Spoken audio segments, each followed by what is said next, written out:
So good morning and welcome to our Thursday morning practice brought to you by Harvard Pilgrim Healthcare and Tufts Health Plan.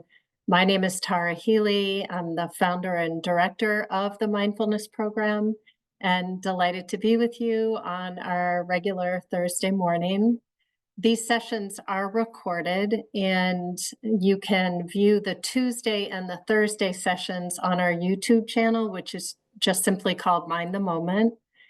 And I just wanted to say that I posted, so if you can see the first thing in the chat, it's to our Living Well website. And then I'm directing you to go to mindfulness and then the art and science of awareness, because next Wednesday, Rhonda McGee is our guest. And Rhonda is just a wonderful teacher. She wrote a book called The Inner Work of Racial Justice, and we'll be discussing that and whatever else she might be up to. But if at all possible, I think it's great if you can attend live, and if not, it will be recorded. So it's next week, Wednesday.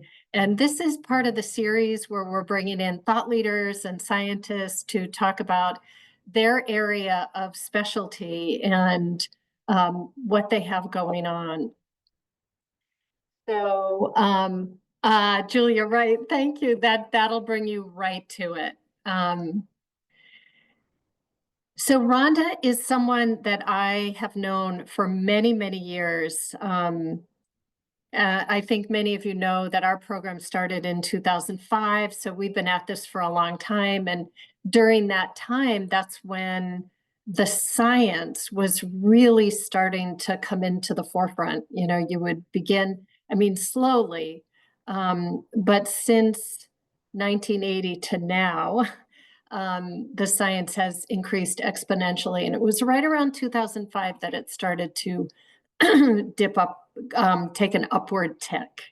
And so that in part is what helped our program to continue to grow and thrive, in that the science was helping to legitimize it. So I met Rhonda and many other researchers way back and have remained connected and partner with many of them.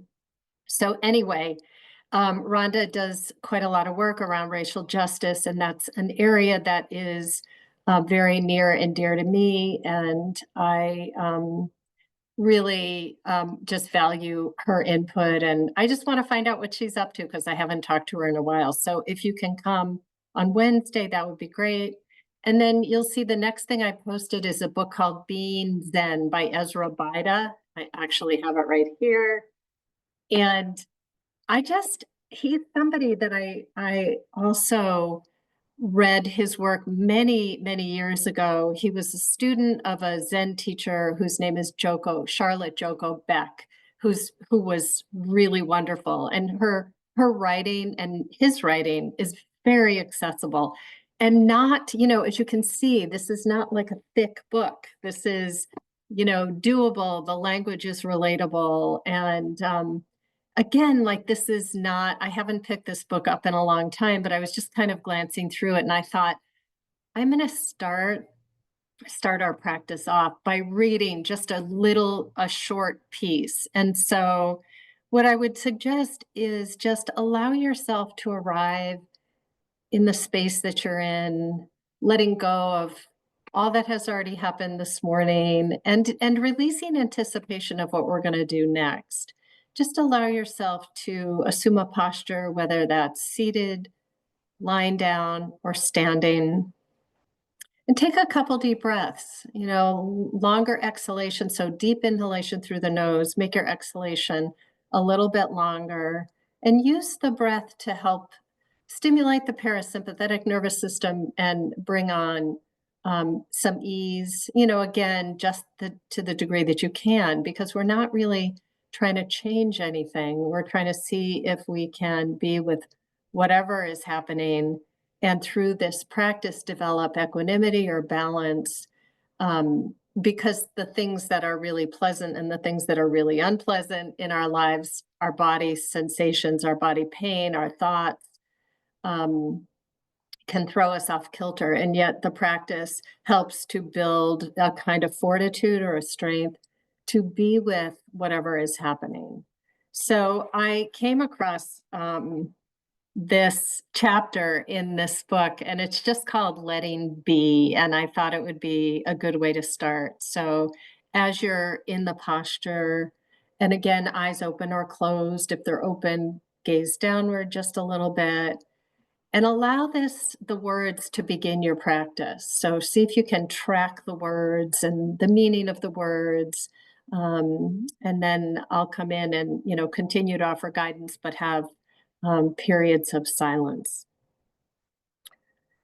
So he says the basic theme of sitting practice, no matter what we bring to the door or how we are feeling, is simply to sit and let it be. We sit down, become aware of what's happening in our bodies and minds, experience its texture, and then just let it be. So the practice is to simply let life be. This is not passivity or pseudo detachment. I want to read that again. This is not passivity or pseudo detachment. We still need the discipline to stay present, to remain still. The discipline is to choose in each moment not to spin off, to choose to be precise in our labeling and in our self-observation. Again, we're using this practice to see our mental habit patterns more clearly. We can practice this way both on and off the meditation cushion. So I try to emphasize that we are practicing so that we can bring this into the service of our day-to-day life. Almost done here, the open mind that's willing to look at whatever arises. And again, this is part of what makes practice so difficult, is we don't know what's going to arise. Things we've done or said that we regret, memories, we just don't know. But there is a willingness when we are choosing to do this practice to allow for all of that and transform it. We can practice this way both on and off the meditation cushion. The open mind that's willing to look at whatever arises, that wants simply to know, to be with, to reside in the reality of the moment, is always accessible to us. So, kind of letting those words sink in as we begin the practice, and bring an attitude of receptivity and allowance over the next several minutes to whatever arises in our practice. So for instance, if self-judgment is arising, then you just back into that and include that. So this is a practice of being awake and aware to what's happening, bringing a kind of stillness and allowance, or a let it be. So as we continue with practice, settling the body in, releasing your weight into the support of the ground below, feeling supported by the earth. And let's find an anchor for the wandering mind, because as we bring our attention back over and over again, thoughts slip in, we notice, we soften, we return to whatever the anchor is. It's a weight routine or an exercise routine for the mind. As we do this over and over again, we begin to bring that kind of calibration or steadiness that helps mindfulness do its job best, to see what the mind is up to. So an anchor could be breath sensation. It could be anywhere in the body where you feel it most easily. So rise and fall of the belly, abdomen, or chest, or nostrils. Or perhaps you feel the physical sensation of the whole carriage of the body moving as you inhale and exhale. And if breath is challenging, you could use open awareness, just open up to the arising and passing of sounds. Or if there's a steady sound in your background, you could let the mind, let your attention or awareness anchor to sound. knowing that thoughts are going to come and go, they're going to slip in uninvited, they're going to slip in unnoticed, and then they will be noticed. And it's not a problem. So you could also take the palms of your hands and rest them on your thighs, and the feeling, the sensations of that point of contact could be your anchor.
Noticing where your mind is, just simply releasing, softening the body, and returning to your anchor.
And noticing where your mind is.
And as we bring this practice to a close, may we be peaceful and at ease. May our heart be soft and open. May we be safe and protected, and our bodies healthy and strong. And may whatever good comes of our practice be a benefit to all beings. So, taking a moment to open the eyes if they were closed, do a little bit of a stretch, kind of reorient to the space that you're in.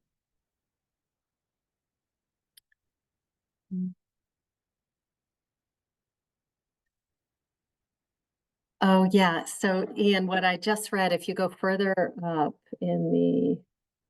um, in the chat, so just a reminder, what I read is a book by Ezra Bida called Being Zen, and his teacher was Charlotte Joko Beck, who's was really wonderful meditation teacher, and accessible.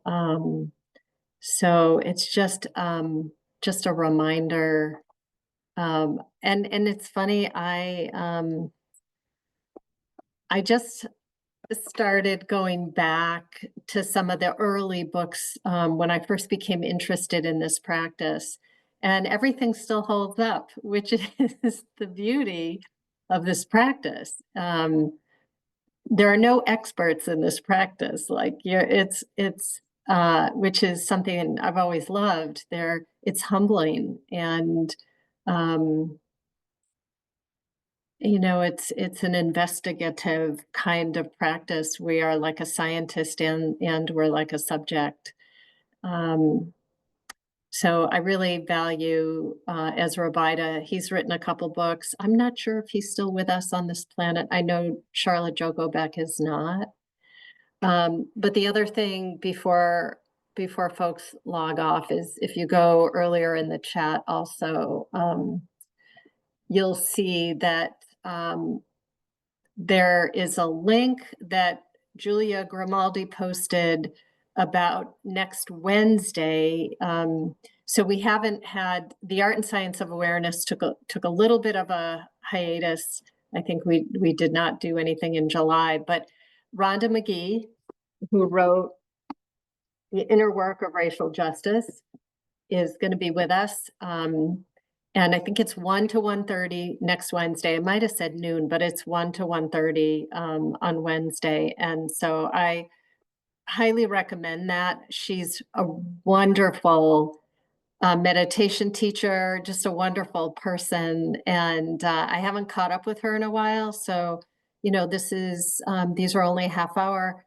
Please share that link and that information widely because these are um, available and at no cost to everybody and anybody. And if you can't make it, it'll be on our YouTube channel. So you can catch it there later. But any other thoughts or questions, observations?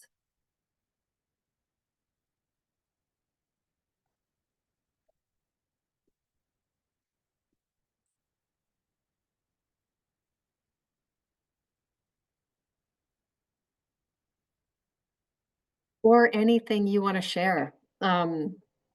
A book or a podcast that you've come across that has been helpful, or anything about your own practice that you want to put out there?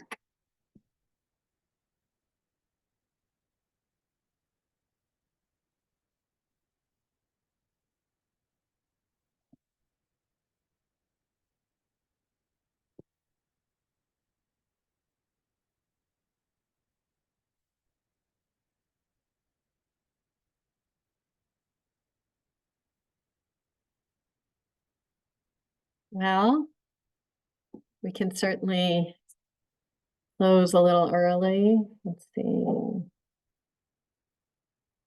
Um, Curious if you have any suggestion finding local retreats. I think I'd like to try one and perhaps one that is shorter to start. Yeah, Ashley.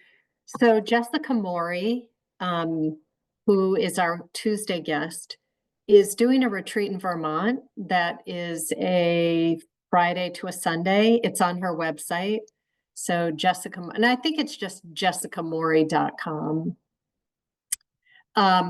But she's really wonderful. And it's interesting because I think there are more and more people that are looking to kind of put their toe in the water a little of retreat practice. You don't want to go off for 5, 6, 7, 10 days, but maybe a day or maybe a 2-day or something like that. So that's something that I'm exploring and thinking about. So stay tuned for more on that. Um,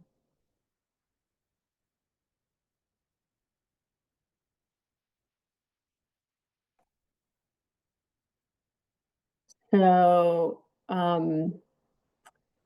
if can folks scroll up the chat to see, especially Julia Grimaldi's I just want to make sure that people can see that because you could just do a copy paste right from that. And um, no, it can't see. Okay, Susan can, Nancy can't. Huh. I wonder, hold on, I'm gonna copy Julia's and just repost that because that,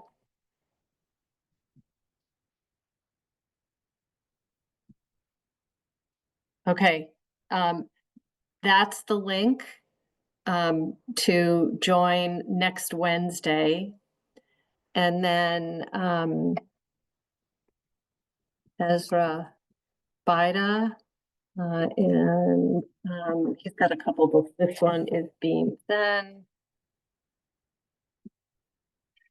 Um, let's see, what else? Was there anything else that I missed? Oh, Jess Morey. So I think it's 1R, Jessica Morey, but if you Google her, it's gonna correct and you'll find her, and she does have that Vermont retreat listed, and it's not completely silent, and she's doing it with a guy, his name is John McCransky. He's wonderful. He's from Newton, and the focus is on compassion. Um, so I feel really confident about both of those teachers. The other thing is the Omega Institute often does shorter retreats. So that's worth checking out. That's in Rhinebeck, New York. Kripalu in Western Mass, Lenox, they also will have weekends and mindfulness meditation weekends. The Insight Meditation Society in Barrie also does weekends. So that's, worth checking out as well. Let me put those in.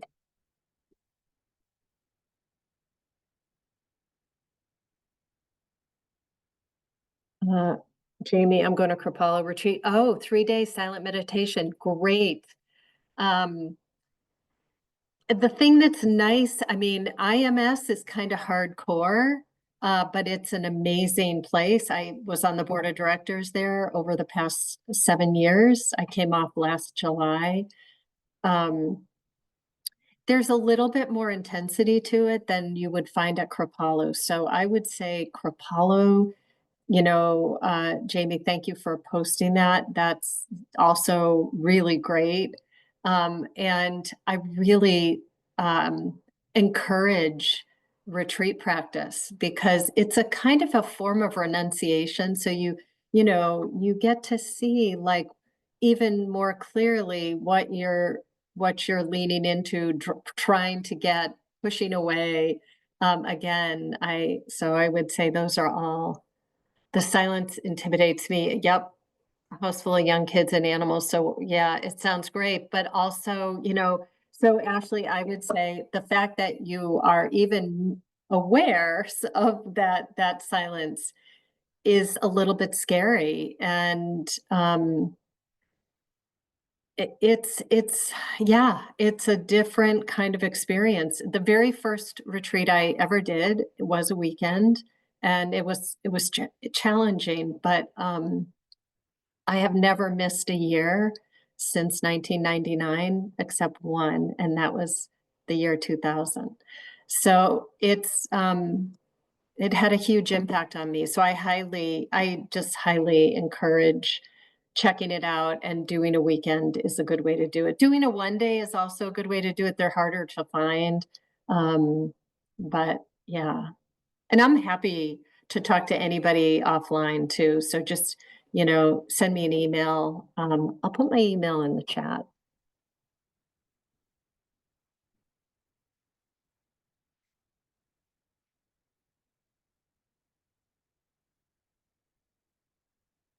So honestly, feel free to reach out, and I can talk to you more.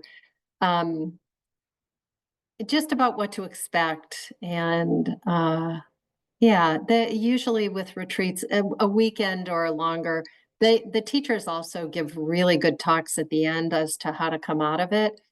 Um, in almost every retreat, one day or weekends, there is some form of movement practice, and there's also usually teaching. So those are good to keep in mind. But yeah, so all right. Thanks for joining, everybody. And we're almost at the weekend. Have a wonderful weekend and enjoy this cool weather. Okay, bye.